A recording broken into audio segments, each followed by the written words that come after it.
সুৰুজমুখী ধাৰাবাহিকখনৰ আজিৰ খণ্ডত কি হ'ব সেয়া মই ক'বলৈ ওলাইছোঁ। নমস্কাৰ, স্বাগতম জনাইছোঁ আপোনাক মোৰ চেনেললৈ।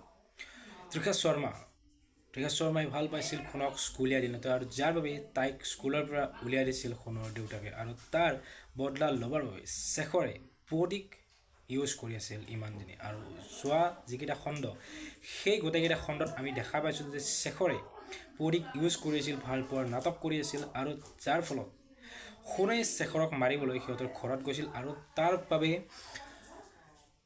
শেখৰে গোটেইখিনি কথা সোণক কৈছিল। আৰু আজিৰ খণ্ডত আমি দেখিবলৈ পাম যে ত্ৰিদীপে সোণহঁতৰ ঘৰত আহিব আৰু দেউতাকক ক'ব যে সোণেই তৃষা শৰ্মাক হত্যা কৰি পলালে বুলি। আৰু সেই কথাটো শুনাৰ লগে লগে শেৱালি হতবাক হৈ উঠিব, আৰু ইফালে পৰিয়ে কন্দা কটা ষ্টাৰ্ট দি দিব। আজিৰ খণ্ডটো চাবলৈ খুব ইণ্টাৰেষ্টিং হ'ব, কিয়নো শেখৰে যিখিনি কথা ক'ব বায়েকৰ কথা, সেই গোটেইখিনি কথা শুনি সোণৰ খং উঠিব, আৰু সোণৰ হাতত এখন দেখা যাব চকা অস্ত্ৰ।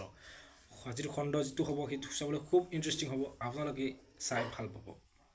আপোনালোকে ৱেইট কৰি আছেনে? যিটো সোণ শেখৰ পুৱতি শেৱালি, এই গোটেইখিনিৰ যিটো এটা কাহিনী, সেইটো আজিৰ খণ্ডটোত আমি দেখা পাম। আশা কৰোঁ আপোনালোকে চাব, আৰু মোৰ ভিডিঅ'টো কেনেকুৱা পালে সেইটো তলত কমেণ্ট কৰি জনাব।